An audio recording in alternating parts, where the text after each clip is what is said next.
Bienvenue sur Mingmen, la chaîne où l'on parle de santé en général, de médecine chinoise en particulier, mais pas que. Bonjour et bienvenue dans ce nouvel épisode de Mingmen, les secrets de la porte de la vie. Je suis Sylvain Castagnet, praticien de médecine chinoise à Saint-Genis-Laval, en région lyonnaise. Aujourd'hui, on plonge dans un thème essentiel, le bien-être, ou devrais-je dire l'art du bien-être, vu à travers la sagesse de la médecine chinoise. On va parler de ce fameux équilibre dont tout le monde parle. Sois équilibré, trouve ton équilibre, reste aligné. Oui, mais comment ? Parce que si c'était aussi simple, ça se saurait. On aurait tous la sérénité d'un moine bouddhiste en chaussettes. Dans cet épisode, on va comprendre le principe d'équilibre en médecine chinoise, faire des parallèles avec le développement personnel moderne, découvrir ce qui perturbe notre bien-être, parler des 4 piliers qui l'entretiennent et faire 2 exercices guidés. Alors, installez-vous confortablement, ou marchez, ou étirez-vous, et on y va. En médecine chinoise, on ne parle pas de bon ou mauvais état. On va parler plutôt de météo interne. Parfois, il fait soleil, l'énergie circule bien. Parfois, c'est nuageux. Les émotions prennent de la place. Parfois, c'est venté. Le stress, l'énergie est agitée. Parfois, ça stagne. La fatigue, la lourdeur. Et c'est normal. La météo change, toujours. En développement personnel, on dit « tu n'es pas tes pensées, tu les observes. Tu n'es pas ton émotion, tu la traverses. » En médecine chinoise, on dit plutôt « tu n'es pas la météo, tu es le ciel. » La météo change, le ciel, lui, reste stable. J'ai reçu un jour une dame qui me dit « je crois que je suis fatiguée pour la vie. » Après quelques questions, il s'avère qu'elle dormait 5 heures par nuit et courait partout. Elle pensait que s'arrêter était synonyme de culpabilité. Quelques séances plus tard, elle me dit « Ah, la fatigue n'était pas une identité, c'était juste un message. » Et c'est exactement ça la médecine chinoise. Comprendre les messages du corps pour réajuster ce qui a besoin de l'être. L'équilibre n'est pas une photo, c'est une danse permanente entre yin et yang. Le yin, c'est le calme, le repos, le silence, l'intériorité, la fraîcheur. Quant au yang, c'est l'action, le mouvement, la chaleur, l'élan, l'engagement. En médecine chinoise, trop de yang brûle le yin, trop de yin étouffe le yang. En traduction moderne, on dirait trop d'action, c'est le burn-out. Trop de mental crée de l'anxiété, ou trop d'inertie crée la perte d'élan, la perte de motivation. Un jour, un chef d'entreprise vient me voir. Je ne comprends pas, je suis très motivé, mais j'ai plus d'énergie. Son yang, la motivation, était effectivement intact. Mais son yin, sa capacité à se reposer, sa capacité à prendre du recul, eh bien, ça c'était vide, comme une batterie, à 2%. Après plusieurs séances d'ajustement et quelques conseils sur le sommeil, la respiration, la façon de faire des pauses, il me dit « Je croyais que le repos était une faiblesse, mais c'était en fait mon carburant. » Quand un coach dit « il faut équilibrer action et introspection », eh bien la médecine chinoise dit la même chose depuis environ 2500 ans. Voici à présent 4 piliers, 4 fondations qui nourrissent le qi chaque jour. Le premier, le mouvement. Pas trop peu. En médecine chinoise, l'énergie doit circuler, mais sans être poussée au-delà de ses moyens. Le but du mouvement, c'est de dégager les stagnations, faire respirer l'énergie du foie, ouvrir la cage thoracique, réchauffer le yang, libérer le mental. Des exemples simples, un peu de marche en pleine conscience, un peu de qigong 10 minutes, ou quelques étirements le matin. Après tout, le qi, c'est comme un chat. Il n'aime pas qu'on lui crie dessus, il aime la douceur, la régularité, et il fait ce qu'il veut. Le deuxième pilier, le repos. Le yin se recharge quand on se pose, on ralentit, on respire, on dort, on coupe les écrans, on laisse le mental souffler. Un jour, une dame me dit « J'ai fait une sieste, j'avais l'impression de commettre un crime. » C'est étonnant comme notre société valorise le faire et méprise le repos. En médecine chinoise, reposer, c'est soigner sa batterie interne. Troisième pilier, l'alimentation. Pas de dogme, pas de comptage de calories, juste du bon sens en médecine chinoise. Éviter le froid excessif.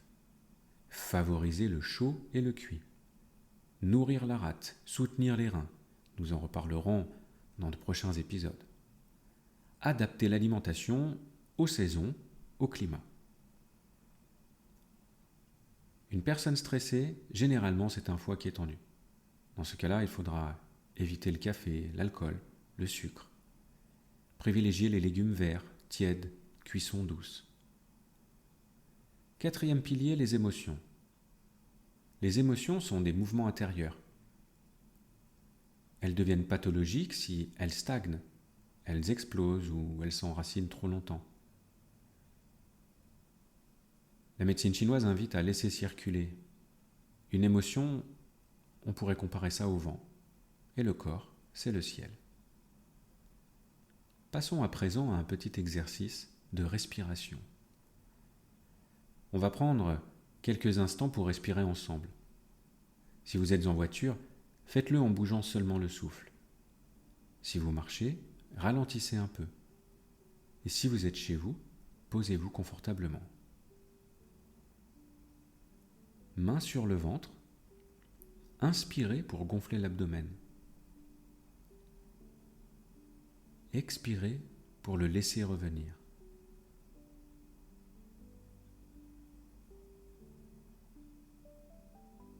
Répétez cela 3 fois.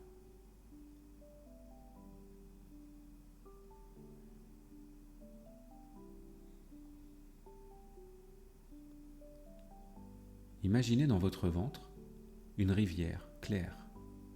Elle avance doucement. Elle serpente sans forcer. À chaque inspiration, la rivière s'élargit, se clarifie. À chaque expiration, elle emporte les feuilles, les tensions, le stress.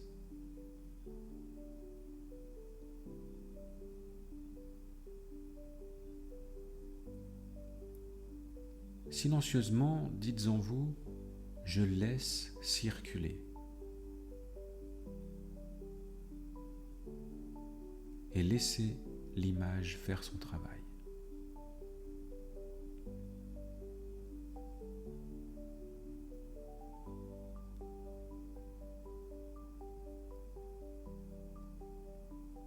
Ressentez vos pieds.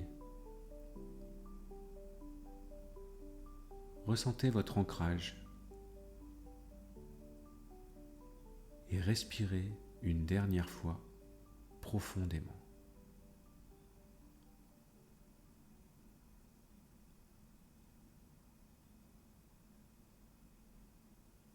Passons maintenant au deuxième exercice.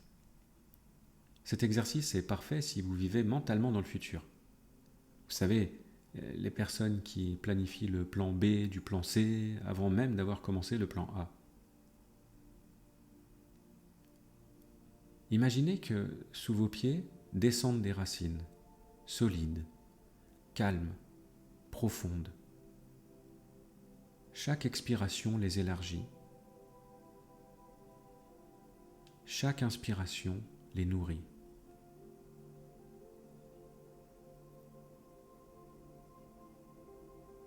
Votre colonne est un tronc d'arbre, stable, flexible, solide. Vous êtes là, fermement.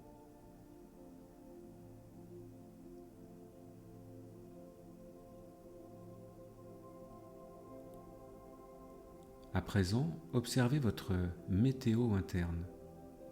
Pas pour la juger, simplement pour l'observer.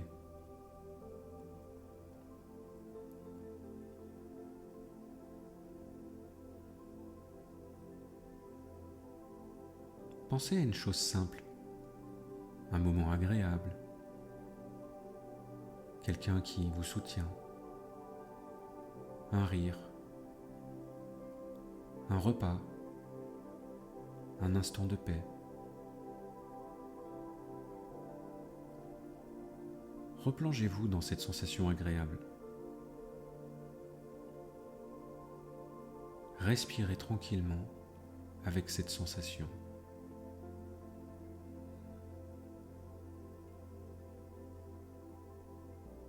Le bien-être, ce n'est pas un objectif lointain, ni un badge à gagner, ni un truc qu'on obtient quand tout sera parfait. Le bien-être, c'est maintenant, dans ces petits gestes, ces respirations, ces réalignements subtils. C'est une relation vivante avec nous-mêmes. La médecine chinoise nous montre que l'équilibre n'est pas un état, mais un mouvement, un art, une conversation. Prenez soin de votre qi, de votre yin, de votre yang, de vos émotions. Prenez le temps de vous reposer. Et votre bien-être grandira naturellement, comme un jardin que l'on arrose. Merci pour votre écoute.